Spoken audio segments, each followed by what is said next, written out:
ಈಗಿನ ಬೆಳವಣಿಗೆ ಏನಿದೆ, ಮೊನ್ನೆ ಪಾರ್ಲಿಮೆಂಟಿಗೆ ನಮ್ಮ ಕರ್ನಾಟಕದ ಒಬ್ಬ ಯುವಕ ದಾಳಿ ಮಾಡ್ತಕ್ಕಂಥ ಒಂದು ಘಟನೆಯ ಬಗ್ಗೆ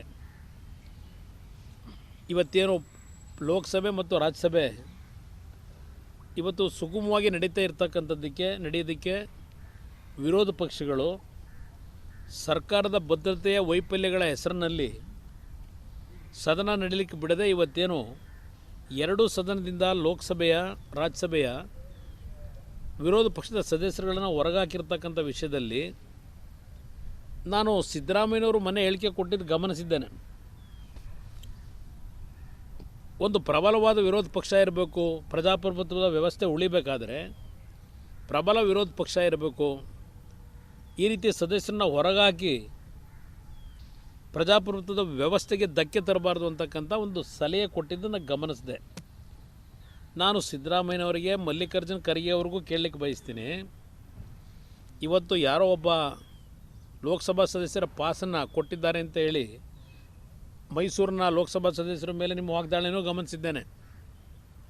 ಇದೇನು ಹೊಸದಾಗಿ ಕೊಟ್ಟಿರ್ತಕ್ಕಂಥದ್ದು ಪಾಸ್ ಕೊಡ್ತಕ್ಕಂಥ ವ್ಯವಸ್ಥೆ ಲೋಕಸಭಾ ಸದಸ್ಯರಿಗಿರ್ಬೋದು, ವಿಧಾನಸಭೆ ಸದಸ್ಯರಿಗೆ ಇವತ್ತು ಸದನದ ಕಲಾಪ ನೋಡಲಿಕ್ಕೆ ಭಾಳ ಜನ ಬಂದು ತೊಗೊಂಡೋಗಿರ್ತಕ್ಕಂಥದ್ದು ಸರ್ವೇ ಸಾಮಾನ್ಯ ಈ ಒಂದು ಪ್ರಜಾಪ್ರಭುತ್ವದ ವ್ಯವಸ್ಥೆಯಲ್ಲಿ.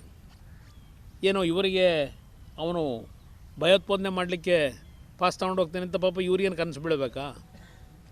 ಈಗ ಅದನ್ನೇ ಇವತ್ತು ಭದ್ರತಾ ವೈಫಲ್ಯ ಅಂತ ನೀವು ಹೇಳೋದಾದರೆ, ಕರ್ನಾಟಕದಲ್ಲಿ ಕಾಂಗ್ರೆಸ್ ಸರ್ಕಾರ ಆಡಳಿತವನ್ನು ನಡೆಸೋದಕ್ಕೆ ಪ್ರಾರಂಭ ಮಾಡಿದ ಮೇಲೆ ಬಹುಶಃ ಕಳೆದ ಜೂನ್ ಜುಲೈ ತಿಂಗಳಲ್ಲಿ ನಡೆದಂಥ ಕರ್ನಾಟಕದ ವಿಧಾನಸಭೆ ಕಲಾಪದಲ್ಲಿ ಒಬ್ಬ ವ್ಯಕ್ತಿ ವಿಧಾನಸಭೆಯ ಕಲಾಪ ನಡೀಬೇಕಾದರೆ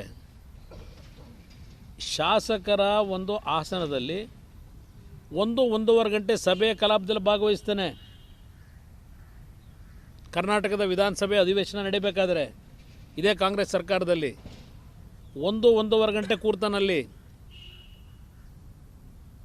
ಹಾಗಿದ್ರೆ ಅವತ್ತಿನ ವೈಫಲ್ಯದ ಬಗ್ಗೆ ಸರ್ಕಾರ ಏನು ಹೇಳುತ್ತೆ? ಕಾಂಗ್ರೆಸ್ ಪಕ್ಷ ಯಾರೋ ಒಬ್ಬ ಅಮಾಯಕ, ಯಾವನೊಬ್ಬ ಅನಾಮಧೇಯ ವಿಧಾನಸಭೆಯ ಕಲಾಪದಲ್ಲಿ ಬಂದು ಶಾಸಕರ ಕುರ್ಚಿಯಲ್ಲಿ ಕೂತು 1.5 ಗಂಟೆ ಸದನದಲ್ಲಿ ಭಾಗವಹಿಸ್ತಾನೆ ಅಂದರೆ ಅವತ್ತಿನ ವೈಫಲ್ಯದ ಬಗ್ಗೆ ಯಾಕೆ ಚರ್ಚೆ ಮಾಡಲಿಲ್ಲ ಕಾಂಗ್ರೆಸ್ ನಾಯಕರು? ಅದನ್ನು ಇಟ್ಕೊಂಡು ನಾವು ವಿರೋಧ ಪಕ್ಷಗಳು ಸದನದ ವೈಫಲ್ಯ ಅಂತೇಳಿ, ಸರ್ಕಾರದ ಭದ್ರತಾ ವೈಫಲ್ಯ ಅಂತೇಳಿ ಸದನದ ಕಲಾಪವನ್ನು ನಾವೇನಾದರೂ ನಿಲ್ಲಿಸಿದ್ವಾ? ಕರ್ನಾಟಕದಲ್ಲಿ ನಡೆದಂಥ ಘಟನೆ ಅದೇನು ಭಾಳ ಹಿಂದೆ ನಡೆದಿರೋದಲ್ಲ, ಈ ಇತ್ತೀಚೆಗಾಗಿರೋ ಘಟನೆ. ಇವತ್ತು ವಿರೋಧ ಪಕ್ಷದ ಸದಸ್ಯರನ್ನ ಹೊರಗಾಕಿದ್ದಾರೆ ಅಂತ ನೀವೇನು ಹೇಳ್ತೀರಿ? ಕರ್ನಾಟಕದಲ್ಲಿ ಬೆಂಗಳೂರು ನಡೆದ ಅಧಿವೇಶನದಲ್ಲಿ ಸರ್ಕಾರ ಬಂದ ಮೇಲೆ ಉಪಾಧ್ಯಕ್ಷರ ಮೇಲೆ ಏನೋ ಒಂದು ಇದನ್ನು ಹೆಸರು ಪೇಪರ್ಗಳನ್ನ ಹರಿದು ಅಂತ ಹೇಳಿ 6-7 ಜನ ವಿಧಾನಸಭೆ ಸದಸ್ಯರನ್ನ, ವಿರೋಧ ಪಕ್ಷ ಸದಸ್ಯರನ್ನ ಹೊರಗಾಕಿದ್ರಲ್ಲ ನಿಮ್ಮ ಸರ್ಕಾರದಲ್ಲಿ. ಅದು ಆಗಿದ್ರೆ ಪ್ರಜಾಪ್ರಭುತ್ವದ ವ್ಯವಸ್ಥೆಗೆ ಧಕ್ಕೆ ಉಂಟು ಮಾಡಲಿಲ್ವಾ? ಅದನ್ನು ಸಹ ಏನಿದೆ, ಇವತ್ತೇನೋ ಹೇಳಿದ್ದಾರೆ ಖರ್ಗೆ ಅವರು, ನಾನು ದಲಿತ ಅಂತ ಹೇಳಿ ನನಗೆ ಮಾತಾಡಲಿಕ್ಕೆ ಅವಕಾಶ ಕೊಡ್ತಿಲ್ಲ ಅಂತ ಹೇಳೋಕ್ಕಾಗುತ್ತಾ? ಏನೋ ಅಲ್ಲಿಯ ವೈಸ್ ಪ್ರೆಸಿಡೆಂಟ್ ಏನೋ ಹೇಳಿದ್ರು, ಚೇರ್ಮನ್ರು, ಸಭಾಪತಿ ಇದರಲ್ಲಿ ರಾಜ್ಯಸಭೆಯಲ್ಲಿ ಅಂತಕ್ಕಂಥದ್ದಕ್ಕೆ ಏನು ಉದಾಹರಣೆ ಕೊಟ್ಕೊಂಡವ್ರೆ. ವಿರೋಧ ಪಕ್ಷದ ಅವತ್ತು ಕರ್ನಾಟಕ ರಾಜ್ಯದಲ್ಲಿ ಅಧಿವೇಶನದಲ್ಲಿ ಒಬ್ಬ ದಲಿತ ಸಮಾಜಕ್ಕೆ ಸೇರಿರ್ತಕ್ಕಂಥ ಉಪಾಧ್ಯಕ್ಷರ ಮೇಲೆ ಹಲ್ಲೆ ಮಾಡಿದ್ರು ಬಿ ಜೆ ಪಿಯವರು ಅಂತ ಹೇಳಿ ನೀವು ಅಪಾದನೆ ಮಾಡಿದ್ರಲ್ಲ, ಹೊರಗಾಕಿದ್ರಲ್ಲ, ಅದ್ಯಾವ ರಾಜಕೀಯ ಆಗಿದ್ದಾರೆ ಖರ್ಗೆ ಅವರೇ? ನೀವು ದಲಿತ ಇದನ್ನು ಈಗ ಟ್ಯಾಗನ್ನು ನೆನ್ನೆ ಹೇಳ್ಕೊಂಡಿದ್ದೀರಲ್ಲ, ಹಾಗಂತ ನಾನು ಅಪಾದನೆ ಮಾಡೋಕ್ಕಾಗುತ್ತಾ ಅಂತ? ನಿಮ್ಮಲ್ಲಿ ನಡೆದೋಗಿದೆ ಅಲ್ಲಿ.